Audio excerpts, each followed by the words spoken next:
Durag Diaries. Today, we're here to talk about Christian Romero, or the man that calls himself QT. It's a fucking bitch name for an OnlyFans star or something. Don't know who he thinks he is sitting in our training ground in the middle of the dome doing interviews talking about, you know what? Let me get it up. I will get up the specific quote because I don't want to misquote people. I don't want to get it wrong because people are going to say, Jords, you're going mad. Jords, you're doing too much. He's allowed to think that way and and all of this rubbish, yeah? I'm going to get up the specific quotes because I can't believe Spurs haven't done anything about this. I generally can't fathom that Spurs have not done anything about this. So, Christian Romero, but for those that don't know, he done an interview with the Argentinian journalist Gaston Edu, the guy that he done an interview with all those months ago. And he always does interviews with the Argentinian guys, speaking to them about how, you know, the Argentine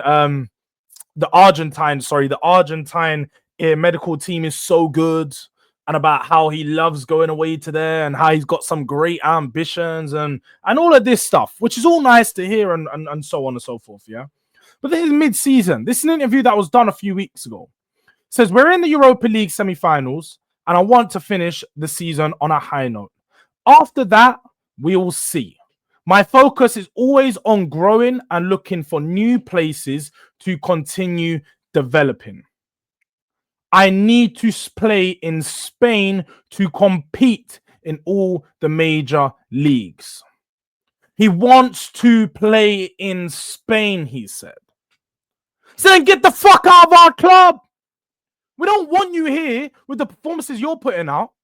I'm sorry to say, like, I don't know if he knows, or maybe, newsflash, we signed Danso for a reason. Because we knew that long term, we can't rely upon you. The seasons prior to this, we just let him off. We're like, you know what? It's all fine because Romero's the best defender. We were starving. Let's have it right. Spurs fans, we were starving. Ever since Jan Vertonghen and Toby Alderweireld left our clubs, and sort of at their late age as well, because the last 2 seasons of them probably weren't their best, but ever since about 2019, so again, 6 years, our club's been starving for a centre-back. Romero came in from Atlanta, and he just looked the level above the rest because we had Sanchez, Davies, and Dyer. But still had those mistakes in him, still couldn't maintain his availability, and still was consistently injured.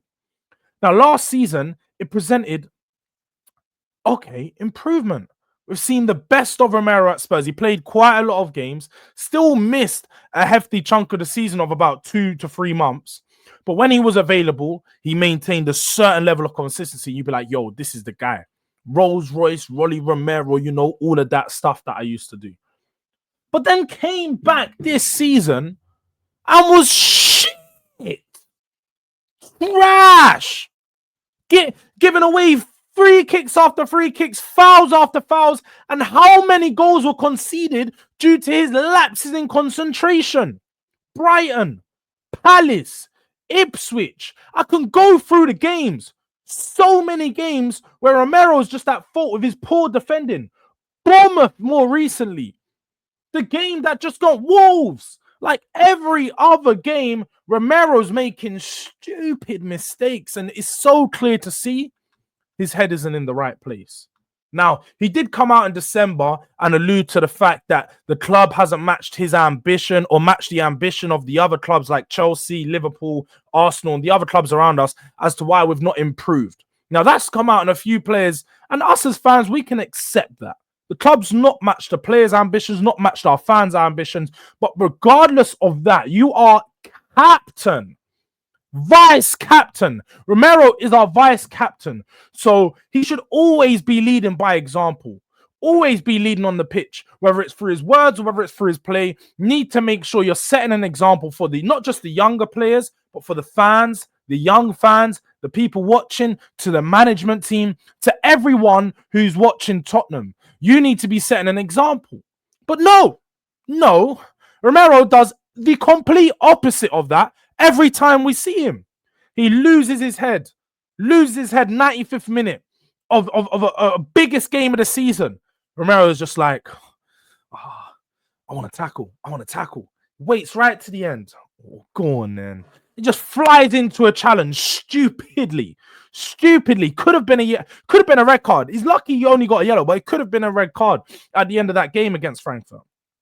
Prior to that, just the game before that, Wolves, we get pumped 4-2. Romero's at the heart of the back line and at the heart of the drumming, and his mistakes causing the goal, causing them to take the lead. He was his fault. What does he do at the end of the game? Doesn't come and clap the away fans. Doesn't do the, you know what, guys? Sorry, my fault. You know, like none of this. It's straight down the tunnel. This is not a captain. This is not a leader. This is not a guy I want at my club. I don't want him nowhere near my club. Send him on to international duty and don't bring him back. Because I don't want to see him play till the end of the season with this attitude that he's got. And the club has come out. Tony Alcott, or what? Tom Alcott, or whatever his name is, from the Barclays, or Tom Allnut. That's it. Alcott, Allnut, whatever his name is. Yeah, the Spurs were aware of the interview, because I'm pretty sure any player that does an interview for the club, it would have to be vetted by someone at Spurs. Spurs will have a media team or someone within their PR or news team that would have to vet that going out. They'd have to look at the contents, make sure the player doesn't say anything mad or anything like that. Especially because, look, we know Bentancur's one was on live TV. That's different. This is an interview that was recorded and then put out after the game, or in and around after the game yesterday. Perfect timing as well. Journalists always know what they're doing. They will record interviews, wait weeks and weeks until a bad result, and then they're going to throw it out there. But that's fine.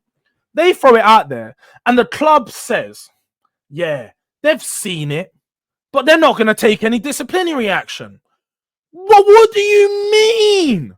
Like, man can just take us for idiot. Tottenham get taken for idiot far too often, bro. Far too often. Like, man are just shitting on our club. You got players basically saying, yeah, I don't want to be here. Like, I'm already looking at his next move. I was laughing at relegation clubs the other day. Relegation teams, for their players already getting in touch with their agents trying to get next move. That's natural. You know, they're trying to maintain their pay bonus, not trying to drop their pay and their wages and all that. I'm not trying to play championship football. That's fine. That's natural. But not at our level. We are just above them. But clearly, hey, I thought Spurs were too good, but we're not. We're definitely not. We're down in the dumps and we deserve it. But this is what's happening. Our players are all trying to work their next move. Our best players are working their next move whilst the season's still on, whilst we're still competing for a European trophy. This is the mentality of Spurs, the history of the Tottenham. This is it. This is it. It's the problem. This is the problem. The fact that we allow this shit to carry on. We allowed this stuff to go on and act like nothing's wrong. We're a joke, man. Spurs are a joke. Daniel Levy needs to get his fucking... He needs to get your office in check. Get your house in check. You've got all of your fucking employees out here dissing and shitting on our club, and you're not doing nothing about it. Nothing. It's just an absolute joke right now. Romero... I'm hurt even more because this is a player that I'm such a big fan of. I was such a big fan of. But just time and time again, he's shown me I can't support him. I can't support the things he does. I can't sit here and defend such a reckless, like, so irrational of everything he does. And just, this guy, I'm done with him. I'm done with him. We've already got one fucking pigeon in Richarlison. And then you have Romero out here. Like, if this was Richarlison, I wouldn't even mind. I'd be like, yeah, cool. He's working on his next move. Fine. It's Romero. Our vice...